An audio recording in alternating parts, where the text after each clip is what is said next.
আমি একটু এখানে কোট করি, আপনার যদি আপনার মনে থাকার কথা, সেই সাবেক মন্ত্রী, আওয়ামী লীগের মন্ত্রী, তিনি বলেছিলেন যে ড্রাইভারদের লাইসেন্সের কোনো দরকার নেই, যেটা অনেক আলোচনা হয়েছিল।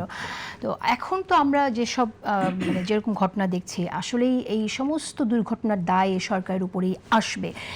যে সরকারের প্রধানমন্ত্রী নিজের স্বাচ্ছন্দ্যকে স্যাক্রিফাইস করে একটা এমন বৈপ্লবিক পরিবর্তনের দিকে বাংলাদেশকে নিয়ে গেল, আমরা তো এটা চিন্তা করি নাই যে বাংলাদেশের প্রধানমন্ত্রী তিনি যাবেন কোনো রকম প্রোটোকল ছাড়া এভাবে যাতায়াত করবেন সাধারণ মানুষের মতো। তো সেই প্রধানমন্ত্রী তাহলে এই দিকে কবে তাকাবেন তিনি? আপনি কিভাবে দেখছেন? আপনি ভেতরের কোনো তথ্য জানেন কি না? আমরা দেখতে চাই যেখানে ইউরোপের অনেক কান্ট্রিতে এরকম আছে যে ভিশন জিরো, মৃত্যুর হার ভিশন জিরো। মৃত্যুর হার ভিশন জিরো না হোক, কিন্তু কমানোর জন্য যে পদক্ষেপগুলো, সেটার জন্য আপনারা কোনো গাইডলাইন দিচ্ছেন কি না?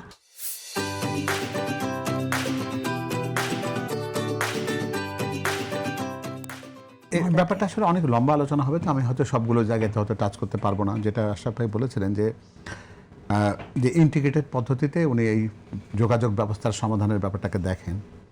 আসলে হয় কি, যে দেখবেন পৃথিবীতে বোধহয় খুব বেশি দেশ নেই যেখানে রাজধানী থেকে একটা নির্দিষ্ট সময়ের মধ্যে 5 দিন বা 6 দিনের মধ্যে প্রায় 2 থেকে 2.5 কোটি লোক গ্রামের বাড়ি চলে যায়, আবার ঠিক 5 দিন পরে এই 2 কোটি লোক আবার শহরে ফেরত আসে।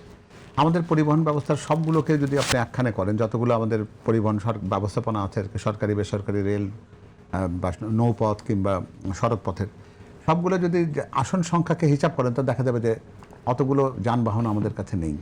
তাহলে এই জায়গাতে একটা চ্যালেঞ্জ আছে, যে অর্থাৎ ওই যানবাহনকে তাহলে একাধিকবার তাকে যাতায়াতের সুযোগটা তৈরি করে দেওয়ার যে ব্যাপারটি আছে, সেটা একটা জিনিস। আর এর সাথে যেটা আছে সেটা হচ্ছে যে পদ্ধতি থেকে ইন্টিগ্রেটেড করার জন্য আমাদের কিন্তু যে জায়গাটাতে খুব বড় একটা নজর দেওয়ার জায়গা ছিল, সেটা হচ্ছে রেলপথ। রেলপথ একবারে অনেকগুলো যাত্রীকে বহন করতে পারে। নিরাপত্তার দিক দিয়ে রেলপথ হয়তো অন্য পথগুলো চাইতে অনেক বেশি নিরাপদ, কিন্তু এই জায়গাতে কাজ হয়নি।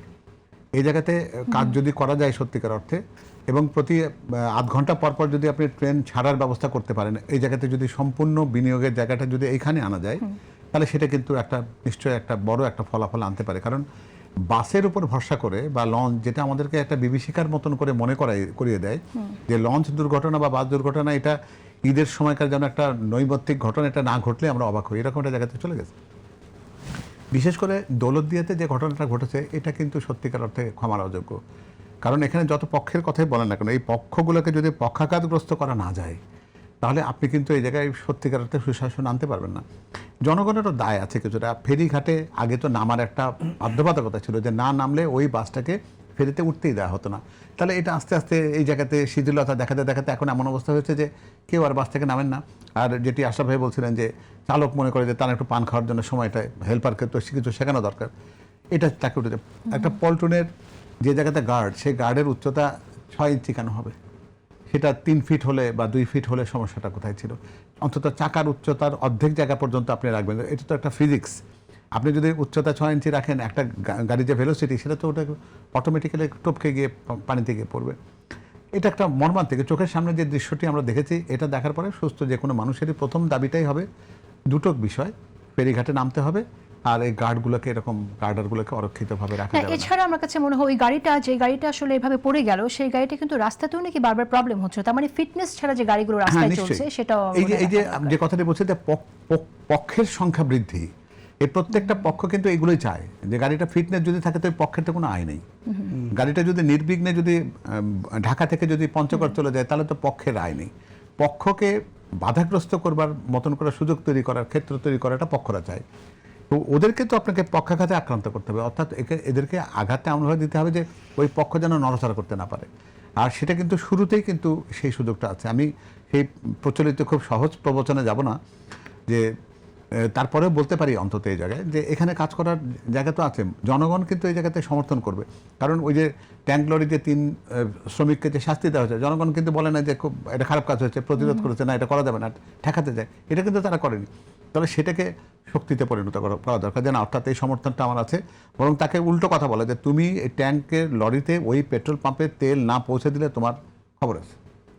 মবকে তো আমরা ধ্বংসাত্মক কাজের পরিবর্তে অন্তত কিছুটা এই সমস্ত সৃজনশীল কাজের, উপকারী কাজের সাথে যদি ইনভলভ করতে পারি, জনমতের যদি সেই সাহসটা যদি দৃশ্যমান হয়, তাহলে দেখবেন যে সরকারের কাজ কমে যাবে। কারণ আপনি যদি মনে করেন যে একটা মন্ত্রী কিংবা 2জন পুলিশ কিংবা 3জন ম্যাজিস্ট্রেট এই সব সমস্যার সমাধান করে দেবে, এইটা বোধহয় ভাবাটা ঠিক হবে না। কারণ মন্ত্রীরা যে কথা বলেছেন, যেটি বলছিলেন আপনি, অনেক সময় ক্ষোভের মুখে কথাগুলো বলেন, যে নিশ্চয়ই তিনি কোনো কাউকে ফাঁসিতে ঝোলাতে চেয়েছেন তা না, তার কাছে ওই মৃত্যুগুলো খুব কষ্টদায়ক মনে হয়েছে, সেজন্য মনে করছেন কোনো গাফিলতি যদি থাকে তাহলে তার বিচারটা হওয়া দরকার। নিশ্চয়ই সেটা তো আমরা মনে করি, কিন্তু এটাও বুঝতে হবে যে অন্তর্নিহিত জায়গাতে দীর্ঘদিন ধরে যে সমস্ত জরা, যে সমস্ত ব্যাধি জমেছে একের পর এক, সেগুলোকে নিরাময় না করে আপনি শুধু উপর থেকে কিছু মলম পট্টি দিলে তো সেটাতে আপনি সমাধান পাবেন না।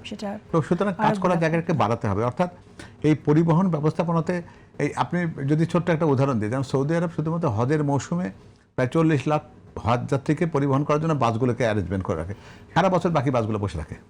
এখন আমরা সেটা অ্যাফোর্ড করতে পারবো কিনা সেটা আলাদা কথা, কিন্তু রেলপথের ব্যবস্থাপনায় আপনি যদি সেই পরিমাণ সক্ষমতা তৈরি করতে পারেন যে ঢাকা থেকে পঞ্চগড় পর্যন্ত রেল লাইন তো আছে, খুলনাতে আছে, চিটাগাংয়ে আছে, কোথায় নেই, সবগুলো জায়গাতেই আছে। তাহলে এই যোগাযোগের এই জায়গাগুলোকে সেটা আমরা দেখছি যে বেশ কিছু মেগা প্রকল্প সরকার নিচ্ছে, যেমন দ্বিতীয় পদ্মা সেতু এবং দ্বিতীয় পদ্মা সেতু এবং যমুনা সেতু, দ্বিতীয় যমুনা সেতু, পাশাপাশি ঢাকা চট্টগ্রাম এক্সপ্রেসওয়ে নির্মাণ করার কথা। আর এমনিতে ঢাকা শহরে যানজট নিয়েও কিন্তু খুব একটা বড় একটা ইন্টিগ্রেটেড কাজ হচ্ছে। কিন্তু ঢাকা চট্টগ্রাম এক্সপ্রেসওয়েটা করলে সেটা সাধারণ মানুষকে ভীষণভাবে উপকৃত করবে, কিন্তু উত্তরবঙ্গের কি হবে সেটা আমরা জানি না। এমনিতেই উত্তরবঙ্গ অনেক পিছিয়ে আছে।